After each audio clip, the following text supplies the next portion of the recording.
Hey there, boys and girls. It's Ralph Garman, and you're listening to Talking Codswallop. Good choice. Hello, everybody. This is Ming Chen from AMC's Comic Book Man. You might know me from the Tell 'em Steve Dave podcast and the I Sell Comics podcast. Listen, I love podcasting. I love talking, but what I really love doing is talking Codswallop. Hey, I'm Alicia Witt. I'm Daniel Portman from Game of Thrones. I play Podrick Payne. I'm Ellipses, and you're listening to the Talking... Okay, I'm Mark Bernard, and you're listening to the Talking Codswallop podcast. Hey man, it's Kevin Smith, Silent Bob, whose voice you were never used to hearing in the 90s until I started opening it up, man. And that's because I'm a podcaster and you're listening to a podcast, Talking Codswallop, right here, man.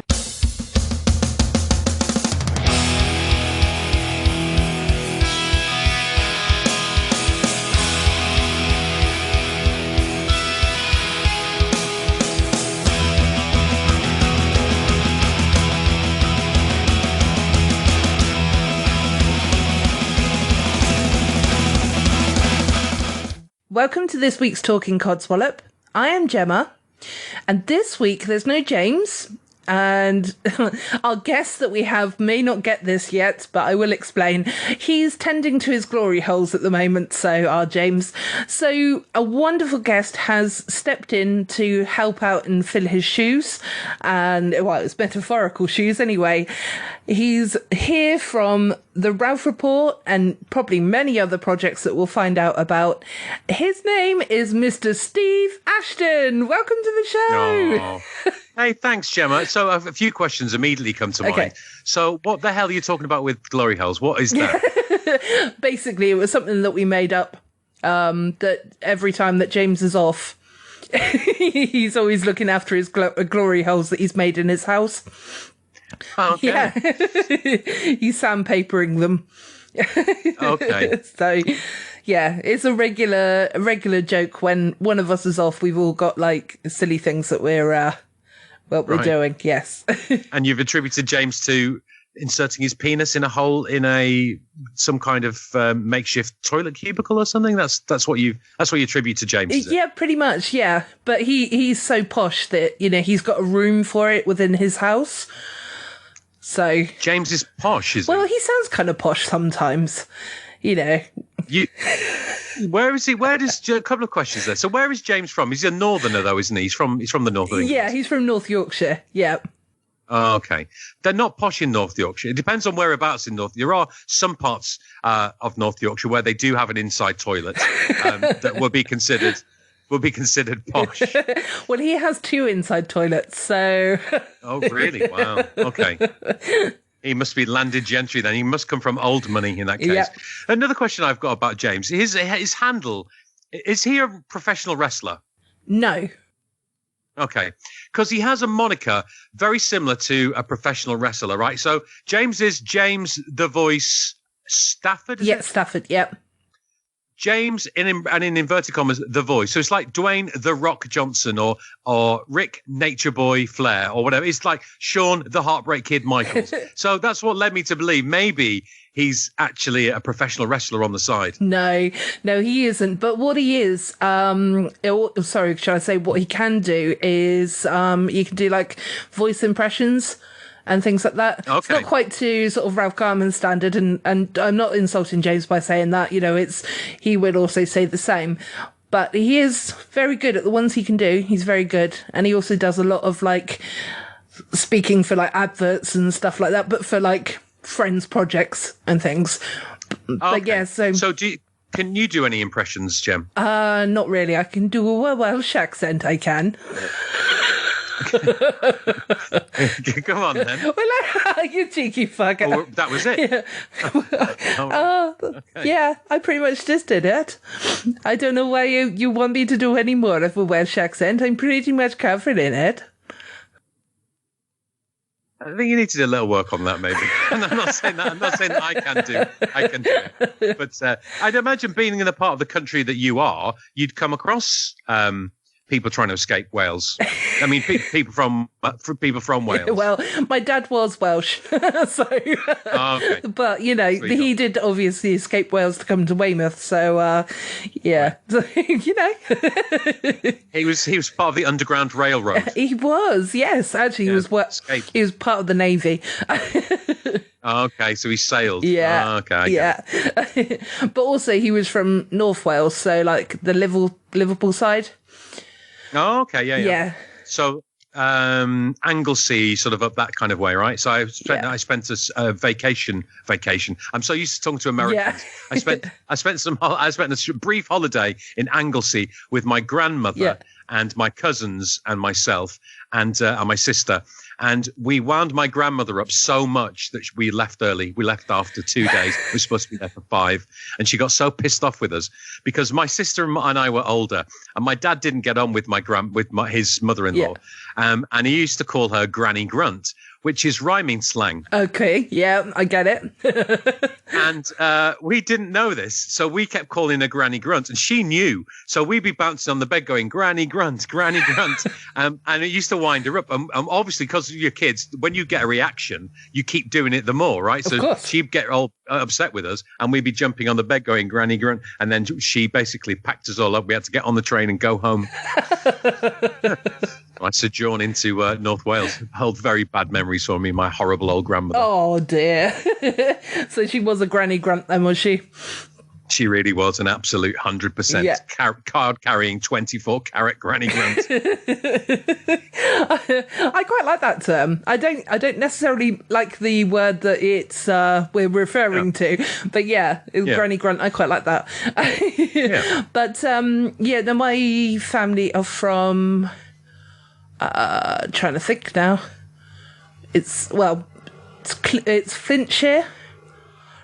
Okay. Yeah, so it's near Llandudno. Oh, okay. Yeah. You mean Llandudno, yeah. At least I didn't say Llandudno, because otherwise they would have frowned upon me. But yeah. So I mean that was always fun holidays, going when I was a kid sort of thing, going up north. But my dad was one of 6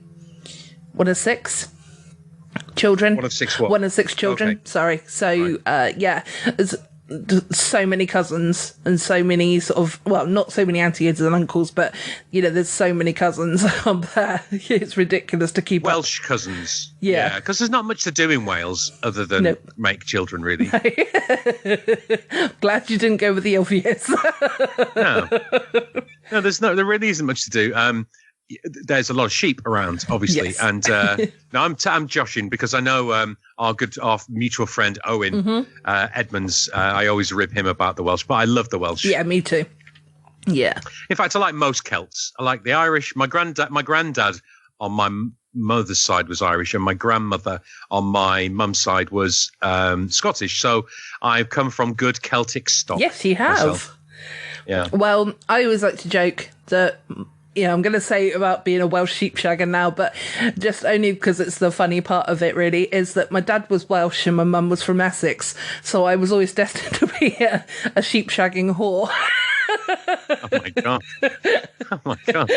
And has that come to pass? I won't ask. No, sadly not. I'm not sure if you quite got the equipment for the first bit, but I'll take your word for it. I haven't got the equipment, unfortunately, unless I get a strap on or something. Okay, let's move on. So what's happening with your work? Are you furloughed and stuff, or are you going into work? What's been happening with you? No, I'm still working, but I'm working from home. And so it's just like a little setup in the corner of the flat that I'm in, basically. Okay. Yeah, I'm absolutely love working from home, to be honest. Yeah. Yeah, because me too. I mean, sorry, I was just going to say because I'm kind of like a introvert. Like I'm pretty outgoing in some ways, but when it comes to like work and things, I'm quite an introvert. So I quite like just getting on with my own job. I've got email access, so I can always just email somebody to say, if you need a hand, give me a shout, or whatever. But so I'm really enjoying it. If it stayed like this, then it would be perfect, really, for me. So I've been home-based from my job. So they started closing down because I work for a big American company that are based. There's a few mainly in London, but also on the South Coast as well. Yeah. And they were looking to save a lot of money because they had a lot of property and offices in London, and that's where I was based. Mm-hmm. And they just wanted to close a load of those down and consolidate them into just one building. So what it meant was people who didn't physically need to be in the office, they were sort of hot desking. And then it was like for anyone who doesn't really need to even hot desk or really come in that much, they could go and work from home. So for the last 8 years, I've been home based. So this whole, being in isolation, all that sort of stuff, for me, it's not made a huge difference at all, other than, not being able to go and travel, which I do. I mean, I did regularly up until, this debacle. So I was going to Mexico and India and Australia and the States 3 or 4 times a year. So I kind of, if you just said to me before, would you miss traveling? I say fucking absolutely not. No, because it's such a ball ache. Because I don't ever get to do anything interesting. It's literally, it's a taxi, it's an airport, it's a plane, it's a taxi, it's a hotel, it's an office. That's it. I don't get to do or see anything. Yeah. It's not a holiday, is it? No, exactly. Just massively jet lagged both ends. And I just about get into a rhythm when I get there, and then it's time to come back, and then I'm screwed for another 3 or 4 days. So, but I do miss just going out, particularly going out to States. You cut out a little bit there. Sorry, you cut out a little bit there. Sorry. No, it's okay. Yeah, the thing I miss is going out to the States and going seeing Ralph and Carrie and Eddie and doing shows and just hanging out with those guys and just being there, and it really feeds me. So not being able to do that's been a real it's been a real miss for me. Yeah, I can imagine. And yeah, when you said on the cocktail hour on the Ralph Report, you said that you went out and brought a bike, and then the gyms were opening the day after. I know. But the thing is, I can't do a stationary bike. I get so bored from that. I just sitting there. I can't do it. So it's actually been really good. So what I'll do, because I'm dreadful at sleeping. Well, I'm great at sleeping. It's just not at the times when I should be sleeping. Yeah. So like about this time of night, normally I'm really kind of dropping off. I really have to, make sure I'm sort of staying awake and, keeping busy. Otherwise I'll just sit on the couch and I'll fall asleep.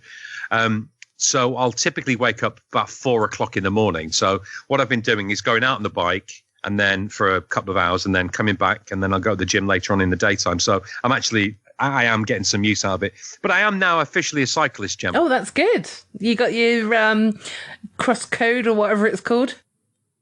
Me cycling proficiency That's test. The one. Sorry, I've never ridden I did that. I've never ridden a bike, so I don't know the exact terms. But yeah. Never ridden a bike? No. I mean... Not even when you were little? Oh, well, yeah, with the... Is it stabilizers? Yeah, I've I've ridden one with stabilizers on, but I've never ridden a proper bike. How come? I just think we should call Childline because I was so neglected as a child. Oh, bless you. Hey, it's never too late. So the thing I've noticed, right, is there's this weird like hierarchy. So I mentioned this the other day on the last cocktail hour, but when you're out on a bike, right? Mm-hmm. So there's like a little hierarchy. So I've got like a proper road bike, with the curly handlebars and all that. And you see a lot of people going out there, not with a proper kit on, just just as normal as I normally would have done, just in shorts and a t-shirt on a mountain bike, no helmet, and they're going out on a bike ride. Yep. Fair enough. You fill your boots. And I notice that, and I've done that before, but I've noticed I've got my proper bike now because I'm trying to, do a lot of miles and stuff. I don't want to be on a mountain bike on the road.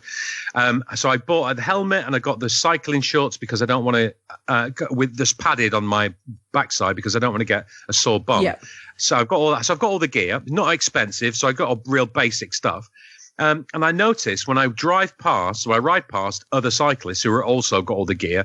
And by the way, I don't wear all really big garish colours or stuff that has is got sponsorship like I'm Chris Hoy or whatever. Mine is all plain black, so it's plain black top, plain black helmet, shorts, and everything.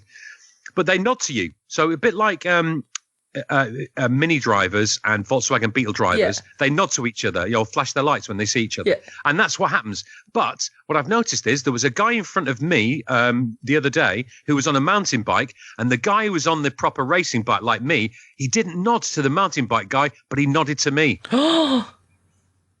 So, I mean... That is segregation. Oh, yeah, it is, definitely. No way.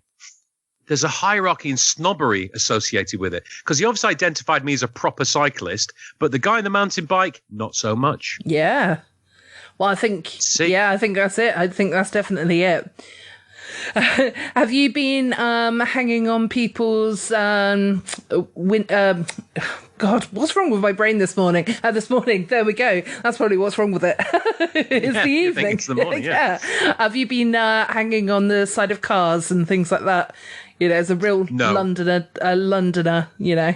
Yeah, no, I'm up and out very early in the morning, just as dawn breaks, just because there's not so many cars around and stuff. Because what I've also learned is people who drive cars are wankers. Yeah. Not on the whole, but there are some people who, you know, I'm minding my own business and the people beeping me and stuff like that. I'm going, what the fuck? I'm not doing anything, you know.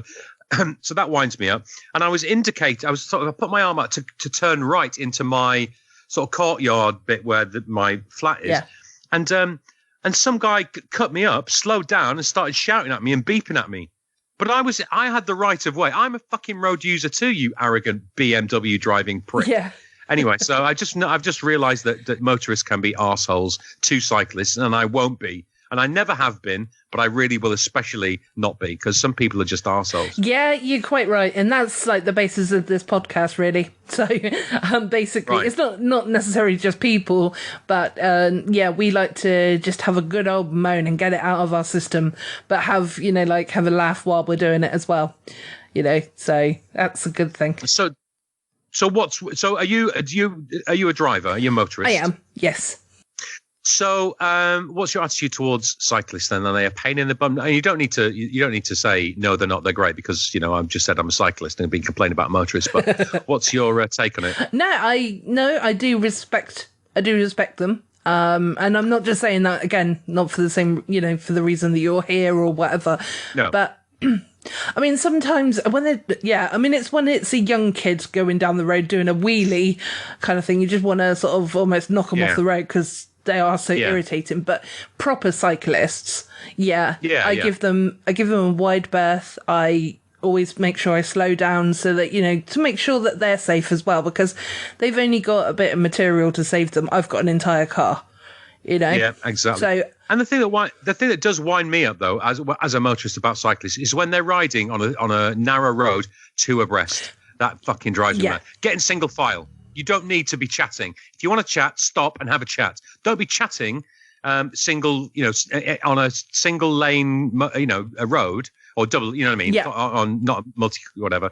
And being like two abreast. Fucking get in line. Yeah, that is quite irritating when people do that as well. But I don't think I see it that often. So that's probably, it didn't really spring to mind, that one. But yeah, I'm the same with, it's kind of separate in a way, but I'm the same with horses. When you've got somebody riding a horse, I go ridiculously slow. I turn my radio down or off. Because I like to listen to my music or podcast, quite loudly, but that horse doesn't need to know that. No. And, just crawl alongside them, basically, as long as it's not a bend coming up, because, I'm countryside, so it's... That's right, yeah. Who are... You don't want to go in the back of a combine harvester, do you? No, I don't. or worse. The other thing I've noticed, and I noticed this a little while ago, right, before I became a cyclist, which is whenever I see couples, right, a man and a woman out on their bikes, and I mentioned this on the cocktail strip thing the other day, when you see the man is always at the front and the lady's always at the back, right? Yeah. So I don't understand why that is. The second thing is, I always assume that it's the lady is doing that under duress in some way, right? Because I don't see I've never seen just a group of women out cycling. I've seen like groups of people of mixed sexes out cycling, but I've never seen a group of female cyclists out on the road. So that leads me to believe what's happened is she's gone, oh, you're always out the weekend on that bloody bike, and he goes, why don't you get a bike? And you come out with me, thinking she'll go, oh, no, I don't want to. And he's gone, oh, well, I'm still going to go out on my bike. But no, she's called his bluff and gone, yeah, all right then, I'm going to get a bike. And he's gone, oh, shit. Now I've got to go out with her as well. So I can't escape. I can't go and just, escape because I actually only go down the road and then go to the pub and then have a couple of beers, have some mints and then go home. They're not able to get away with that. So now they have to actually go out and bike ride with their partners. And she's going, yeah, you motherfucker. Anyway, that's why I just assumed. I think maybe I've got a little faith in the human spirit, maybe. I don't know. It's quite funny, actually, when you sit and actually think about it, because, until you said that I've never seen a group of women going out on a bike, it's actually, neither have I. Yeah. Well, Ralph said this in response to that. He said, unless it's in a female hygiene products commercial. Yes. Yeah, absolutely. Yeah. Where they're quite literally road testing their, products. Yes. The hoo-ha. Yeah. Anyway, welcome to Talking Cycling with Gemma Williams and Steve Ashton. That's all right. That's fine. To be honest, this is a podcast where you can sidetrack all the way. So, yeah, I've planned a little bit, but, with regards, it's more of a backup than anything else. But normally if it was just me and James, we'd just be flying at the seat of our pants, basically. So, yeah, and that's how it works for us. So it's the best way that, the stupid garbage that comes out of my mouth usually. So right. Oh, and the stupid garbage which presumably goes into his mouth through his glory holes at home, maybe. I don't know. So let me ask you then, what have you been binging on anything, rewatching stuff of the last couple of months, or anything that's you've been really got back into or got into on TV? Well, recently, we rewatched or should I say I rewatched Breaking Bad. Okay. Which is, have you seen Breaking Bad? Oh yeah, absolutely, yeah. Yeah, it's an amazing series. It's the second rewatch for me, and we just kind of sat down and really wanted to sort of watch it and get our teeth into it as well. But do you like zombie programs? Like what? No, yeah. Because on Netflix at the moment, I haven't talked about it on the show, but on Netflix there is a TV there's a TV program that is basically they're Korean zombies and it's dubbed in English, but it is dubbed so perfectly that you can almost forget that it's dubbed. And I think they're the worst kind of zombies, Korean zombies. They're fast zombies and it's really annoying. It's like George A. Romero zombies are the ones for me, the slow ones. The slow ones that, could probably catch up with a pensioner, kind of thing. Yeah. But yeah, that was called Kingdom. And so just Kingdom, not the or anything else in front of it. But really, really good. It was proper, it kept you on the edge of your seat sort of thing. And what's that on Netflix, is it? That's on Netflix, yeah. Have you seen Norseman? Have you been up to date with that? I haven't, no. I haven't seen that. What's that one? Really good. So Norseman is So you know the way, in the Monty Python movie, well, Life of Brian and Holy Grail, it's kind of, they're using sort of everyday normal kind of language in the way they speak and the phraseology and stuff like that. But it's set obviously in ancient times. It's kind of similar to that. It's actually based in Norway, out of Norway. It's a series of, they're basically Vikings, but the most hopeless Vikings. Well, but everyone is. It's not like they're just one band of hopeless Vikings. Yeah. No one seems to know what they're doing. It's like that. So it's set in Norway. So it is Norwegian. They're all Norwegian actors, but they do it in English. They speak English. And then apparently what they did when they're filming it is they filmed it then immediately, the same scenes in Norwegian. So the actors have, they're obviously bilingual. And it's just the most funny thing. It's like all of the stupid, it's a bit like, is it Plebs? Oh yeah. It's a bit like that, kind of like, just regular sort of speech and the way that they talk, but it's against this historical setting. It is hilarious. Have a look at the, have a look at the trailer. It's really good. It's kind of got that Monty Python-ish kind of thing and a little bit of that sort of fly on the wall-ish elements of the Office-ish kind of thing. Okay. It's kind of quite British sort of humor. Ralph turned me onto it and it's the fun. It's so funny. It's really good. Where can you find that? It's on Netflix. On Netflix as well. Okay, cool. Yeah, it's called Norseman. Yeah, Norseman. really okay. Brilliant. I'll definitely give that a watch. I think, yeah, we're kind of at the stage where we keep rewatching things, but we're not finding anything new to watch at the moment. So let me ask you then, when you're rewatching stuff, like, so when I rewatch Breaking Bad, or if I'm rewatching something like Sopranos or whatever, are there bits that you fast forward? Can I tell you the reason I say that is because anytime Marie and Skylar are on the screen together, I just fast forward right through that shit because I can't bear either of them. We just sit and watch it. So no, I've never fast forward through anything. But yeah, no, I can understand that. I mean, Skylar is probably better, I'd say, than Marie. Yeah, I just can't bear Marie. She just drives me insane. Only because she reminds me of my ex, but not just because of that, but mainly because of that. To be fair, I don't like Harry Potter because it reminds me of my first boyfriend. So why? Because he had glasses and a scar. He actually looked like well, he's still alive. So he looked like Daniel Radcliffe. Oh my God! Has he got a big mouth like an open piano? Yeah, I think so. I've tried to block him from my memory, to be honest. Okay, so I'm sorry bringing up that stuff. So did he have thick round glasses too? Yeah. And was a fucking shit actor like Daniel Radcliffe? Yeah, I hate Daniel Radcliffe. Literally, I can't stand him one bit. Me neither. Yeah, it's like when you do your D-Rad. Sorry, you didn't do them, did you? You found them. when I got hold of those tapes. yeah. Fucking D-Rad. What is it about him you don't like? I really don't know. There's a couple of people like that in the sort of celebrity eye that I don't know why I don't like them, but there's something about them that I really don't like. It's almost like Chris Martin from Coldplay. I really can't stand him. Again, I don't know why.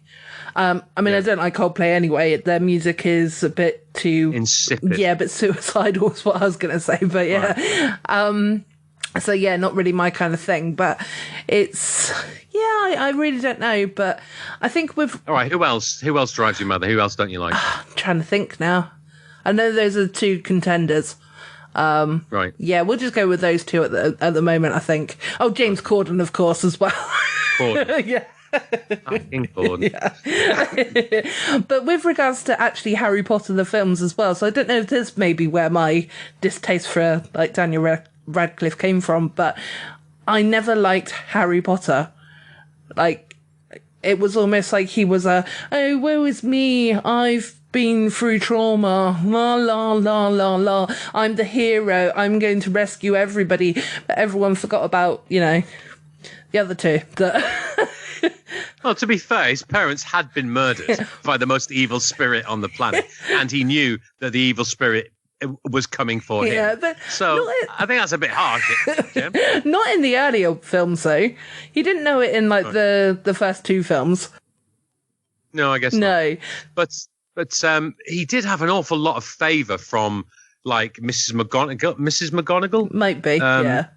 So everyone was kissing his arse to start off with, weren't they, as well? So like Hagrid went, it was like took him under his wing, and Dumbledore took him under his wing, and the old Maggie Smith took him under her wing. So everyone was kissing his arse, really, weren't they? Well, they were. So I suppose he felt like royalty. So he was treated like it. So he's a product of what they made him. He's very much the Kanye West of that school, really, wasn't he?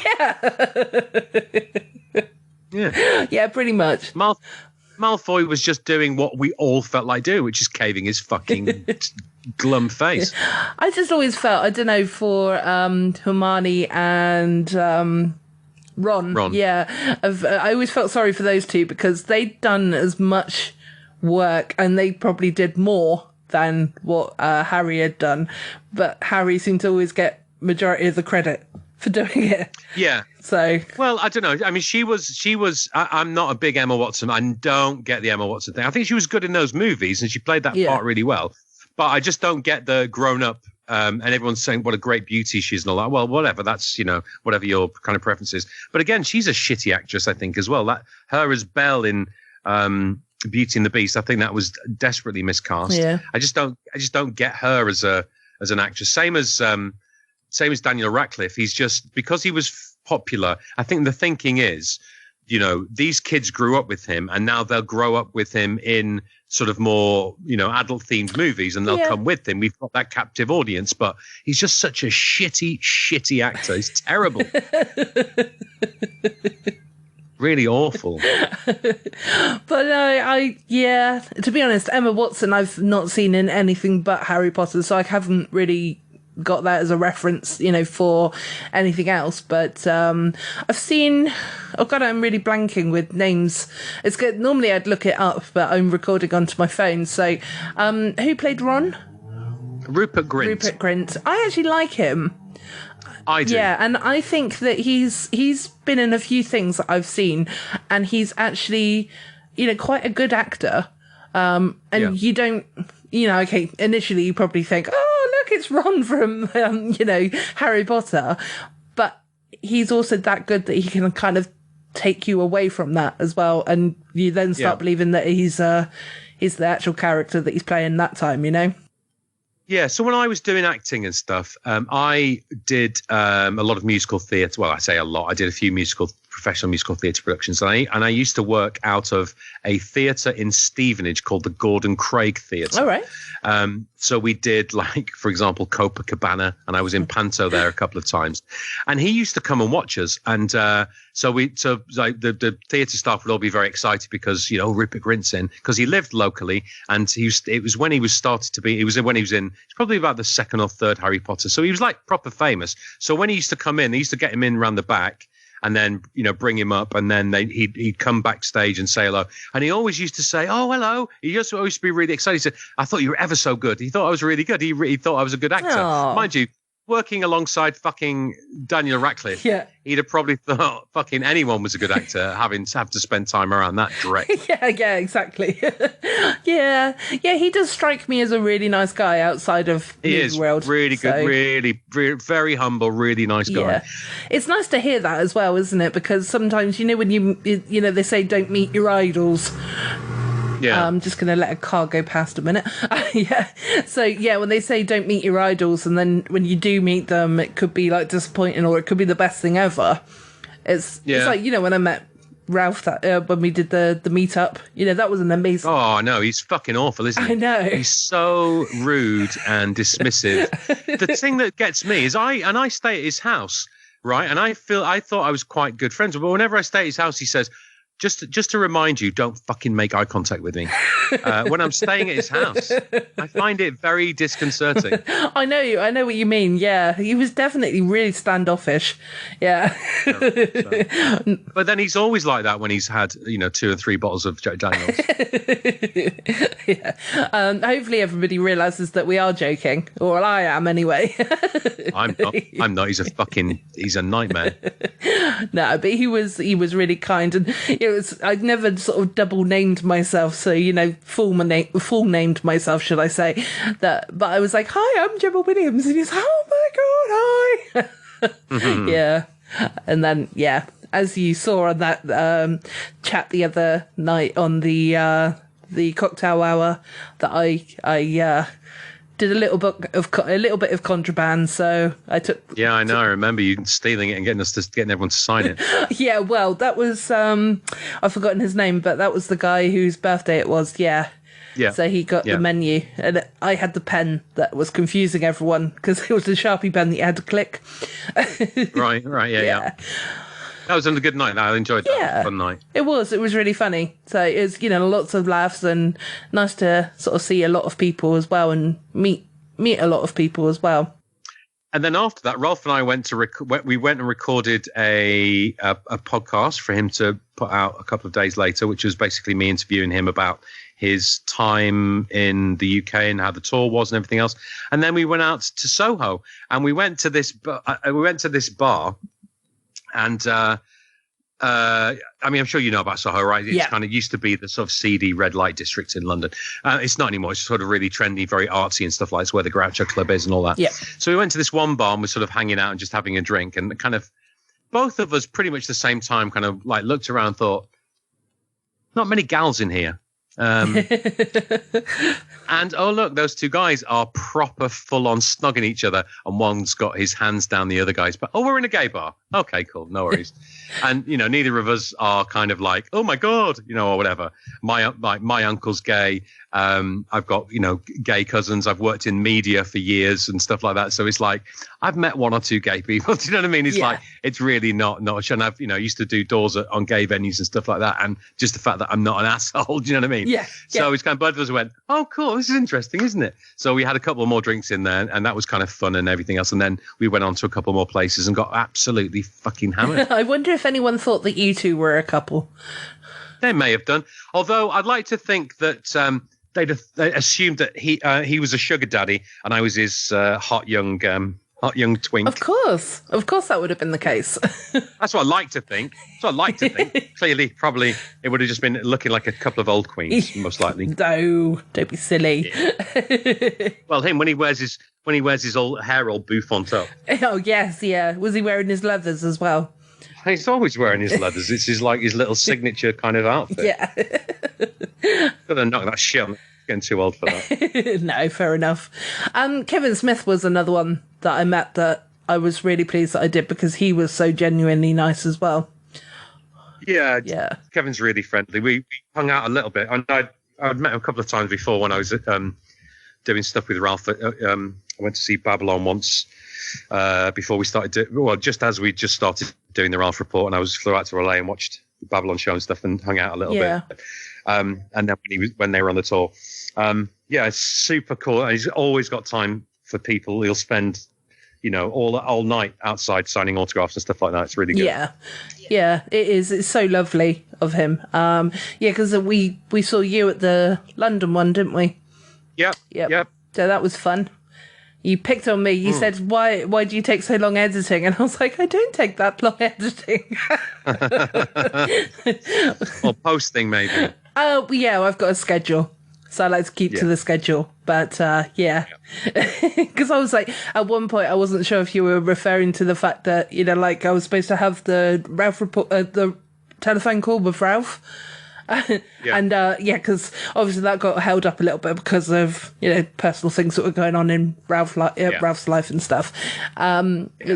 We've got no business talk about them, but anyway. But then in the end, I actually gave the telephone call to my friend Graham Arnold. Because he needed it. I felt like he really needed a pick me up sort of thing. So and I'd had the glory of talking to Ralph on the podcast before, so I thought it was a nice gesture. So I hope Ralph didn't take offence by me doing that. I hope he didn't anyway. But no, he knows how supportive you are and stuff like that. You were one of the very first people to, when you started the fan page and everything else. No, he knows you're super supportive and everything else. Absolutely, I think he very much values your support and input and contributions. Absolutely, 100%. I feel a bit bad from time to time because I do look after the Twitter page, but there's other times when I almost forget about it for a few days, and then I'm like, oh no, because you're busy retweeting about 500 other people's podcasts. But it is, I'm part of a couple of networks. So, so that's why we're doing that. But, it is, I have got a very busy networking life, darling. Yeah, absolutely. Yeah, it's good, though, right? It's good, particularly right now when you can't get out and... go and spend time with people. Have you been out at all? Have you been out to any pubs or restaurants or anything like that? Get your hair cut or anything like that? I haven't had my hair cut. No, but then to be honest, my hair is so used to not being cut for about a year anyway. So, because I always forget about it. I just tie it up in a bun and forget about it. So, but no, the last Sunday was the first time that I actually went out and into a couple of bars with, because a friend of mine came down from Birmingham and a couple of other friends live in Southampton, which is not far from me. So we all met up in Southampton and we went to a couple of bars, and it's really bizarre how they've got the... have you been out yet or... No, I mean, just to the gym. I took Daisy too. There's like an open farm type of place where they've got animals. You go and feed the animals and that. But we only ever really go there for the massive indoor play area that she goes in. But that was closed, so that's the only other place that I've been other than the supermarket and stuff like that. But then that's not so different to my normal life anyway. Most of my friends live away, so other than going out schlepping down to Bath or wherever, I just can't be bothered with it. Yeah, no, that's fair enough. I'm kind of in the same boat there. Quite a lot of my friends are bit further away and stuff, but Southampton, I'm moving closer to the Southampton lot, so okay. They can't get away that easily. No, but when we went out, they've got these temperature monitors, but basically it's like a flashlight type thing that they put against shine onto your head. Right. And I don't know, and it basically reads your temperature and things, but yeah, I was kind of like, because it was a red light, I was like, oh my God, are we going to be sniped in a minute, I know, it's weird. That's weird, isn't it? Because it's like, you're not going out when it's cold and wet and rainy, right? You're going out when it's hot and nice. Yes. So you're getting in there and you're fucking hot anyway. So it's like, kind of what's the point? Oh, you're a bit hot. Yeah, I've just been outside, mate. It's fucking 28 degrees. Have a look. There's no cloud cover. Exactly. Sweat my knackers off. Yeah, I'm highly sunburnt because I'm definitely an English rose, See,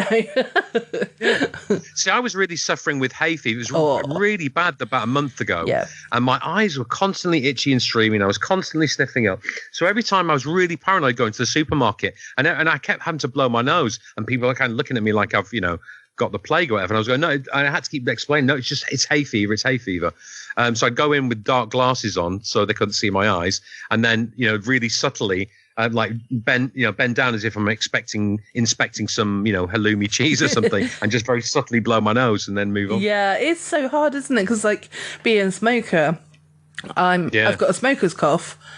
Me too. Yeah, so constantly, when the temperature changes, so if you go into a supermarket that's cooler, it kind of makes me cough a little bit because it's cooler, So actually, it's quite nice that we have to wear the masks now. So if I do cough, although my mum made, I made my mum laugh the other day because I've obviously been brought up proper because she says without using the word properly. But basically, I'll refer you back to your previous comment about a sheep shagging hole, but never mind. Go on, we'll love that. She'll laugh about that if she listens. But no, it's basically I had the face mask on and then I coughed, but I actually put my hand in front of my mouth to cough. With your mask on. My mask on. Automatic reaction, right? Yeah, exactly. So I was like, well, Mum, you've obviously done a good job raising me up. Yeah, exactly. Yeah, but she did find it funny, definitely. So, but yeah. So does she listen to your podcast then? On and off, yes. Right. Not every week, but she does listen to as many as she can. Well, she listens this week. Hello, is it Mrs. Williams? It is, yes, Jenny Williams. Hello, Jenny. I hope you're enjoying your foul-mouthed, potty-mouthed daughter on this week's podcast. I'm sure it's not as bad as when she's got that other potty-mouthed James on the line. Yeah. I'm trying to help her class it up a bit. Steve's trying. Yeah.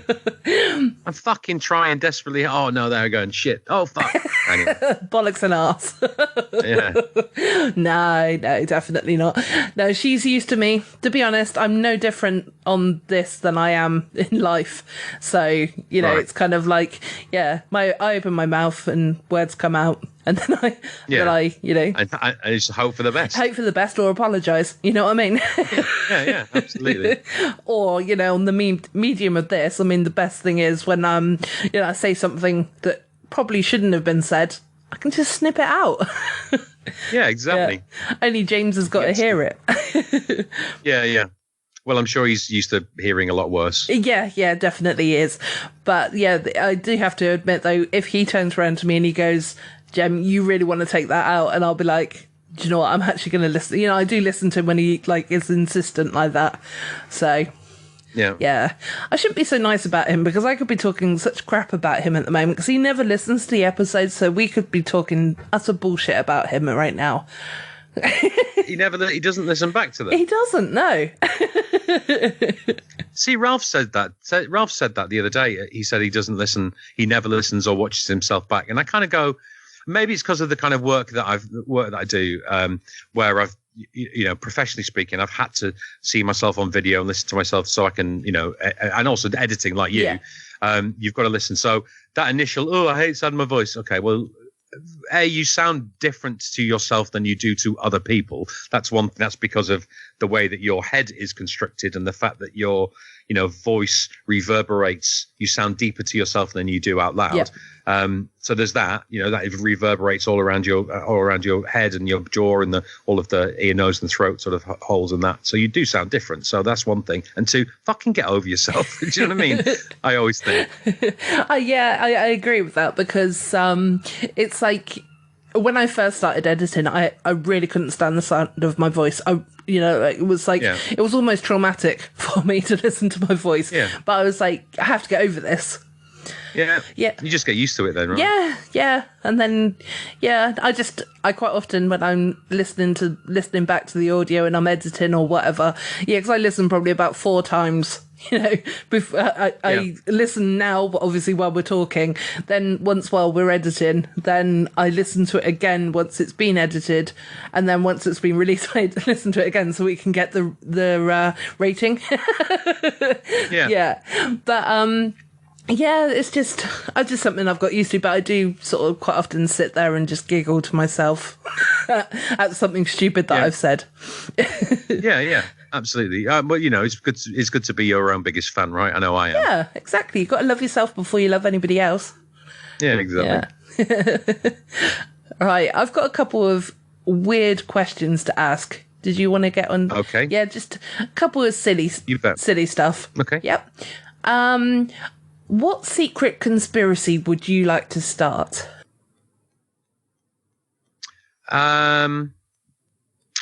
That's a question. I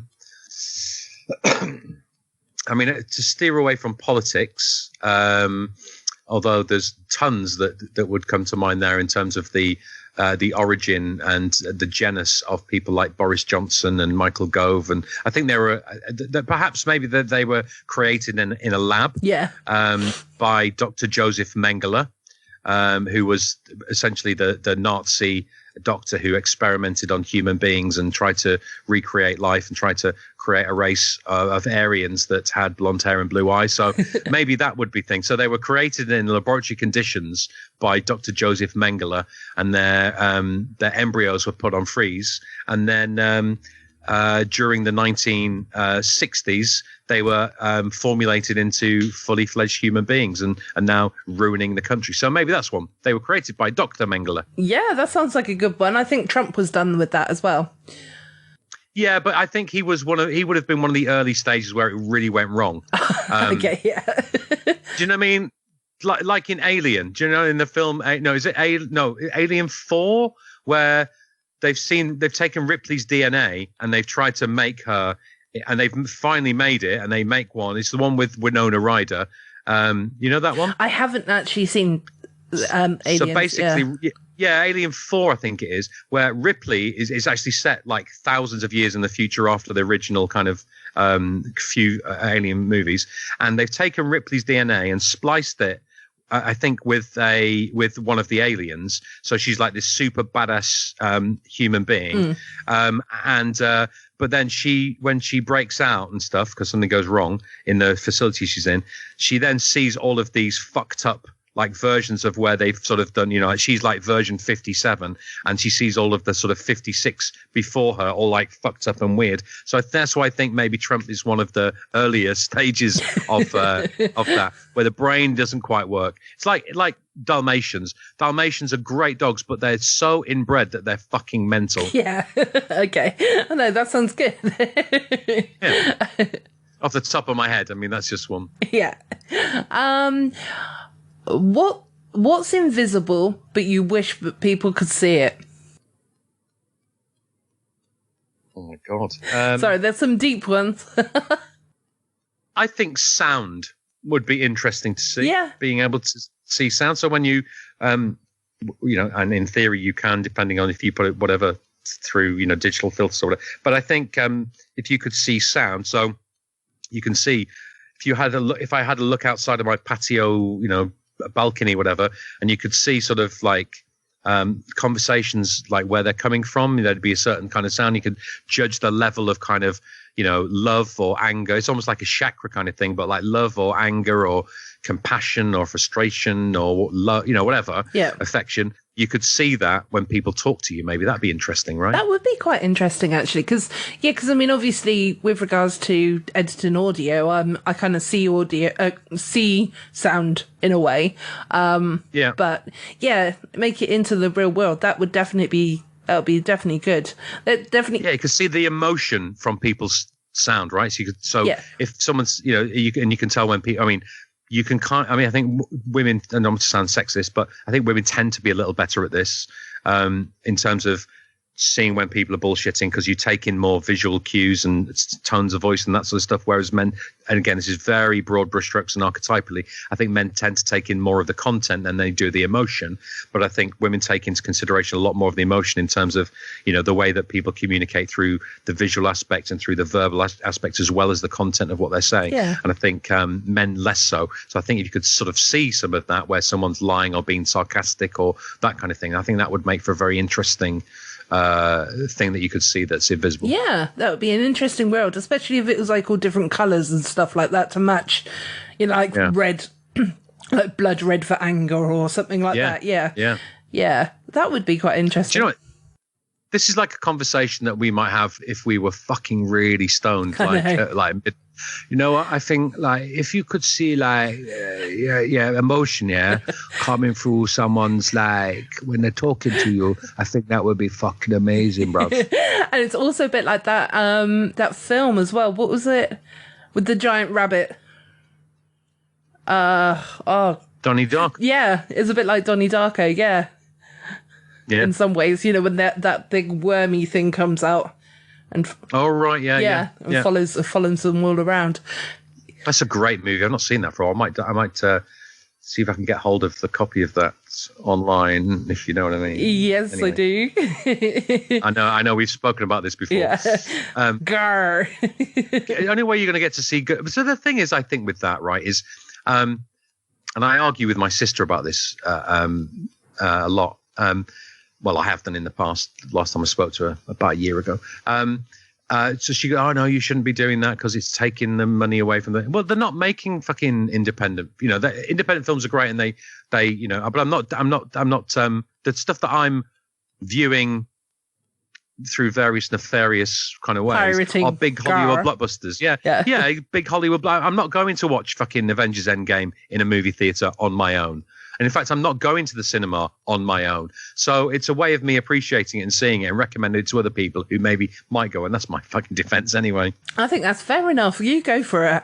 Yeah. And it's the only way you're going to see decent, good American shows that aren't shown over here as well. Yeah, exactly. Because, we haven't got the means to see it, have we, at all? So, yeah. But also, we all pay for subscriptions like Netflix and Amazon Prime and whatnot, but then if those two, like Amazon Prime kind of gets on my nerves a little bit because you've paid for it, and you can get like free and early shipping and stuff like that with Amazon Prime, but you then have to then pay for certain films and certain TV programs, and it's like, well, hold on, why am I paying for this then? And I don't think there's a lot of really good stuff on there either. I mean, obviously, they're not going to be a Netflix or a, for your American listeners, Hulu or any of that sort of stuff. But I don't, I look through, I go, I can't be bothered looking through all of the stuff on Netflix. Let me have a look on Amazon Prime. And they got the odd good thing. But I mean, like The Boys will be coming on. The second series of The Boys will be coming on soon. Did you watch that, the first series of that? No, I haven't seen that either. I'm making a mental note of both programs that I now need to watch. Yeah, The Boys is amazing. Do you know the premise of it? No, I haven't got a clue. The premise of it is basically there's this like the Justice League type of group in America who are like, big heroes and everything else, obviously. Mm-hmm. And when someone ages out or they retire or whatever, they have a national search for somebody with superpowers. And it's basically, there are people like maybe 1 in a million people on the planet have these superpowers, and it's well known, but they sort of get nominated and elevated to go to this Justice League type organization. Uh-huh. But then you sort of see behind the scenes, and they're all a bunch of fuckers. So like one of them like one of them is incredibly ridiculously corrupt. One of them is an absolute megalomaniac. So they're all like really bad people, but they're obviously the public persona is, they're really good people. And is it Carl Urban? Maybe. Who was Scotty on, not Scotty, who was Bones on Star Trek. Oh, is it Carl Urban? I can't help with that. I'm sorry. No, I'm going to have to look this up. So anyway, he plays somebody who leads a band of almost like vigilantes who know the truth. Yes, Carl Urban, who know the truth about this Justice League type organization, and they're trying to bring them down. It's really good. It's sort of takes a really different, and it's based on a graphic novel, but it takes a very different look at that kind of superhero persona and what's kind of behind the personalities of those types of people and stuff. That's really good. So the first season or series, I hate saying season. It's an American thing, and it drives me mad. I catch myself out doing it as well. Yeah.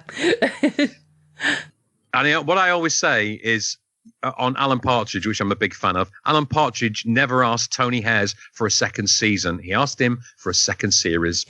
So if it's good enough for Alan Partridge, it's good enough for me. Exactly. So anyway, so the second series is coming out soon, and a trailer just dropped the other day, a couple of trailers for that. It's really good. I really highly recommend that. Okay, well, I'm definitely going to put that at the top of the list then. I will watch that. Yeah, the majority of the rest of the stuff is rubbish, I think. Yeah, because it almost sounded a little bit like Misfits, what you were describing then. But Right. have you seen Misfits or... No, I haven't. Oh, okay. So Misfits is basically a group of, misfits. They're sort of picking up rubbish and things like that. But they all get struck by lightning. Okay, yeah. And this is all in the first episode, so I'm not really spoiling anything. But then they all get superpowers. And so this is a Channel 4. I'm looking at it just now online. So that's a Channel 4 show. It was a Channel 4 show. Not sure where exactly you can find it now. I imagine it's probably on Netflix or Amazon Prime or something like that. But it's got you've got it open there. So it's got the guy who was in Game of Thrones. Ewan Ryan. Yes, that's it. Oh yeah, look. Joe Gilgan is in it as well, who was in Preacher. Oh, yeah. Yep. And also Emmerdale Farm. And Robert Sheehan, who is I think it's the same one. Robert Sheehan, fantastic actor. He was in, oh, Jesus, what was that? I'm looking through now. Robert Sheehan was in a TV show, which was a 3-parter, which was amazing. And who's the guy who plays Spider-Man? Not the last, not Toby, whatever his name is. No, this is fucking dreadful. Tobey Maguire. No, the one in between Tobey Maguire and Tom Holland. I'm going to Google it. That dude, anyway. Yeah. He was in it. Red Riding. So this is an amazing show. So it's basically about child killers. Andrew Garfield. Okay.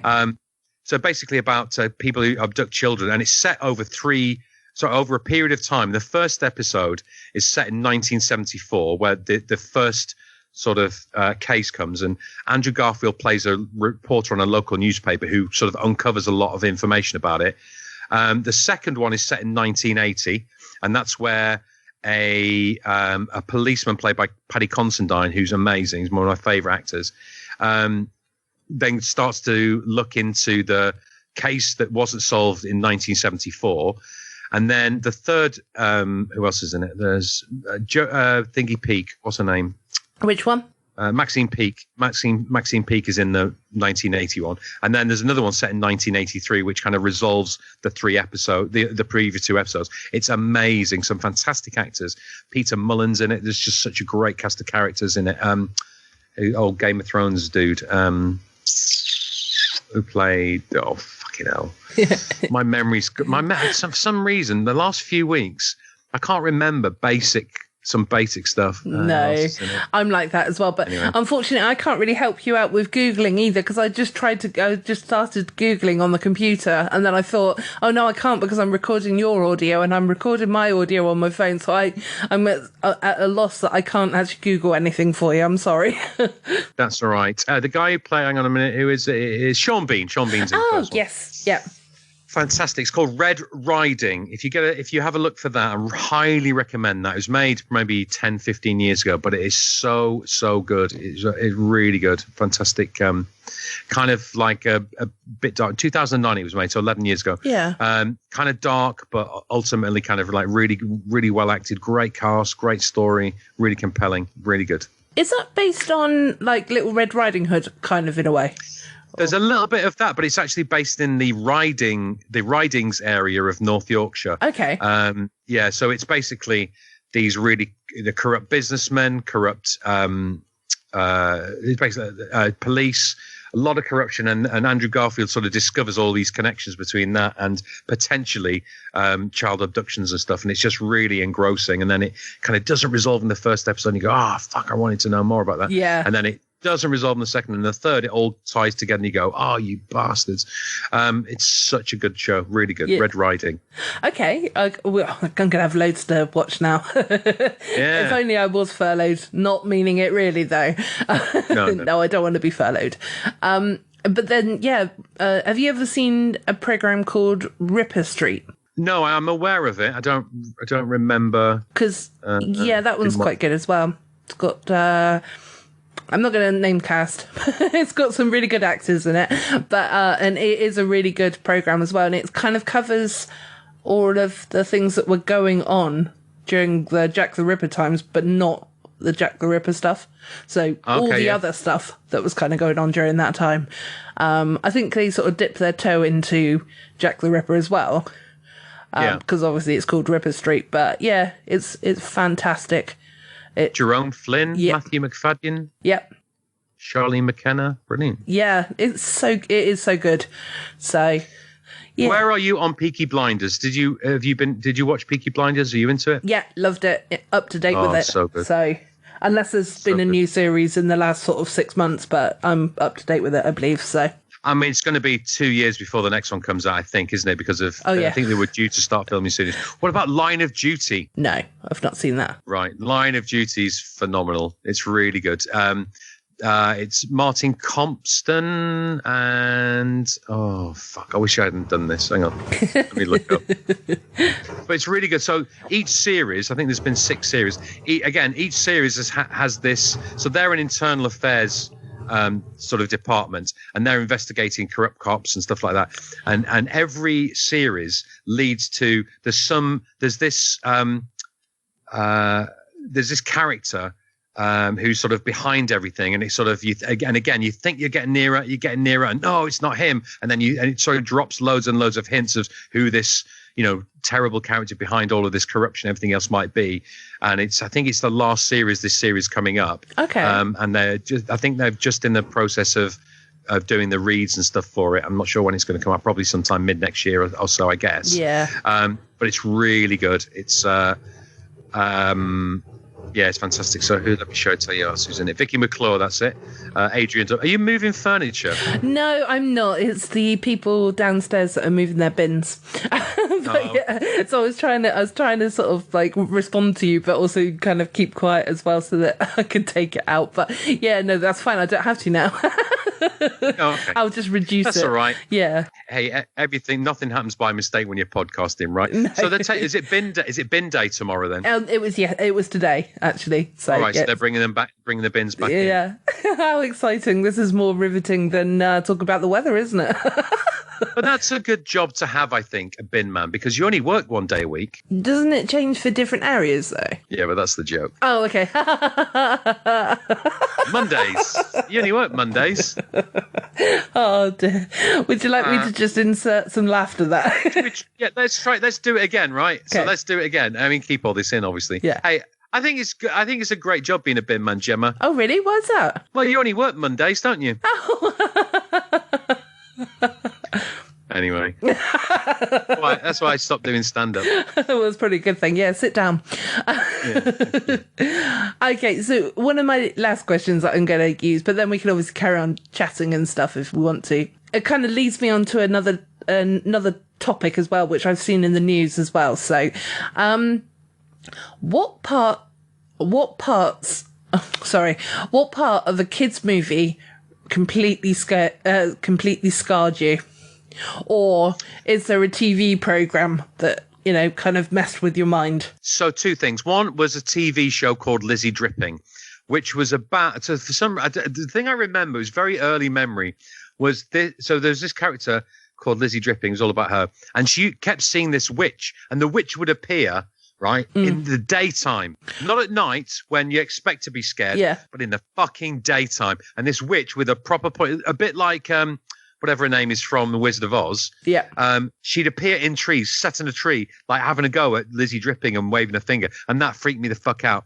Because it was in the daytime. Yeah. Do you know what I mean? Yeah, because, you definitely think of these things in the shadows, don't you? Or in the night cover in nighttime, yeah. Exactly, right? So that was the one thing. And then the other thing was the movie Watership Down. Oh, yeah. When the sort of big old rabbit who's got all scars and stuff was attacking the nice good rabbits, Fiver and all that lot, that fucking broke me. And then whoever the lead character was it Fiver, the main one, at the end died and went up to heaven. That just, I didn't give a fuck about Bambi's mum getting killed. It didn't bother me at all. But those fucking rabbits, it just floored me. Because I think when I saw Bambi, I wasn't really old enough to understand what was happening. But I was probably 7 or 8 when I saw Watership Down. Yeah. And me and my sister went with my dad, and we cried the whole way home in the car. Yeah, I was going to say, I'm of the generation of animals of farthing wood, so you don't need to talk to me about animals and dying. Yeah, that was the most horrific and traumatizing program, but yet every child loved it. I mean, you wouldn't get that in children's movies these days, would you? Or TV shows of fluffy, lovely, innocent bunnies being slaughtered by rabid Rottweilers or like maleficent fucking big rabbits with like one bulging eye and scars all over it because he's had so many fights with other rabbits. You just wouldn't get that. Our children these days are mollycoddled, and they're not going to get affected by the TV shows that they see. No, absolutely not. You're right there. They're far too protected. I think we need to sit them down in front of the real TV.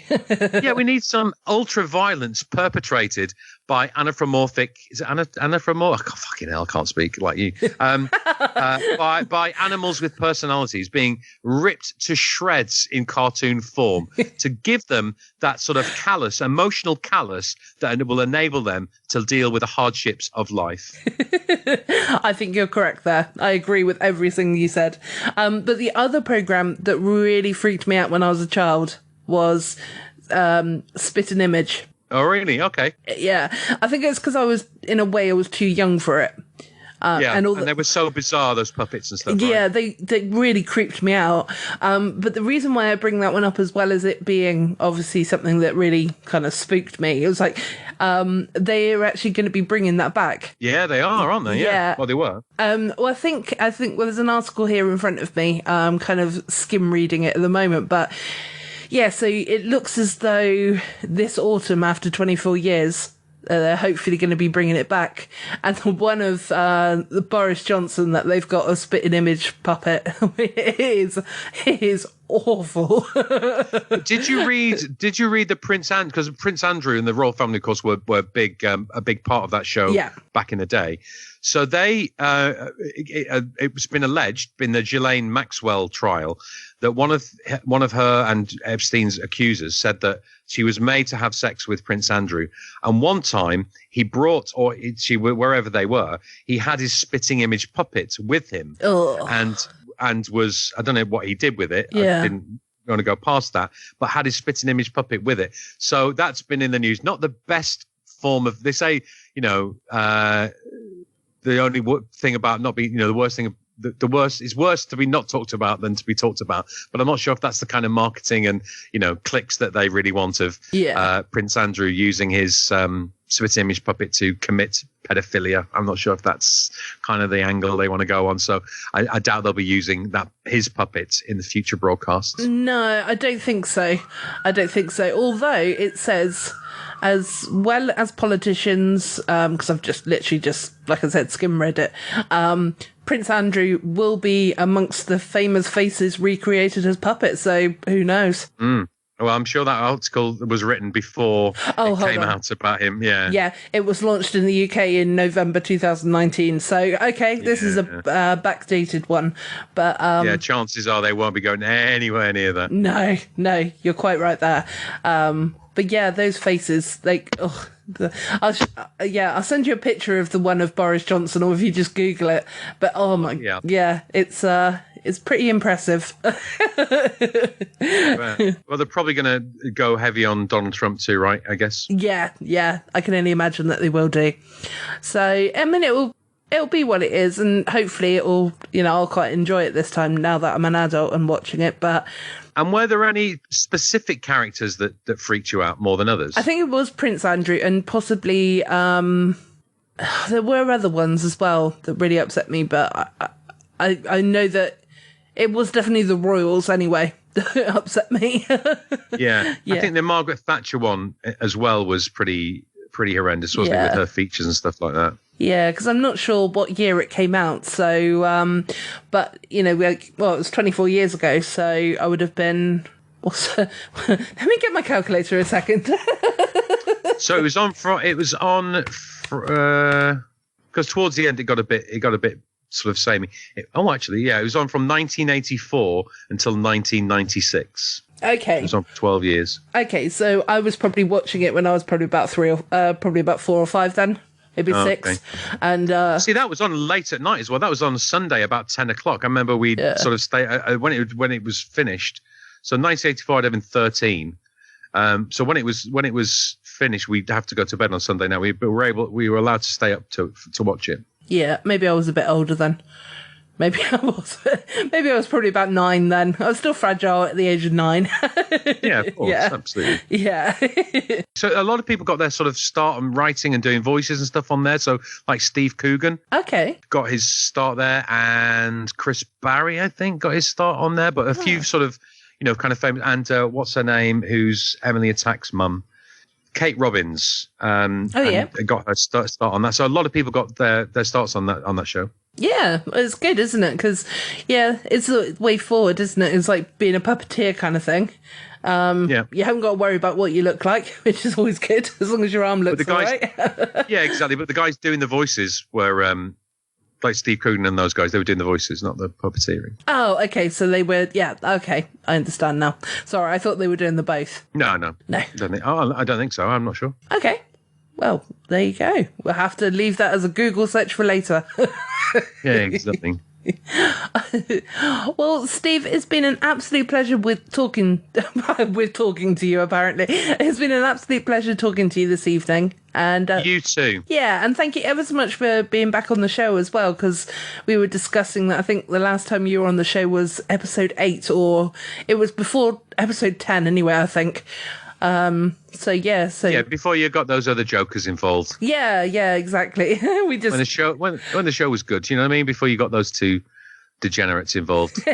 You can call them bellends, it's fine. I wouldn't say that. No, they know that it's basically like their family to me, so I can say that kind of thing. But if anybody else was to say it, I'd be like, no, you can't say that. Yeah, exactly. Yeah. But no, they're my favourite.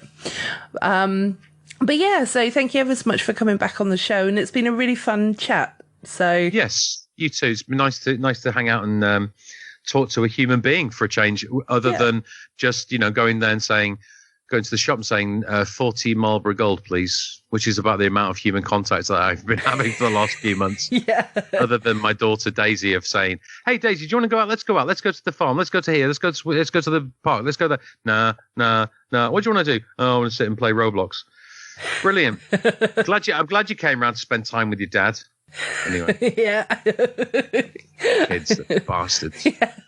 Yeah, definitely. I agree with that. But anyway, Steve, I think we've been talking enough Codswallop this week. Fair play. Yep. I have been Gemma. I've been Steve. You've been Steve.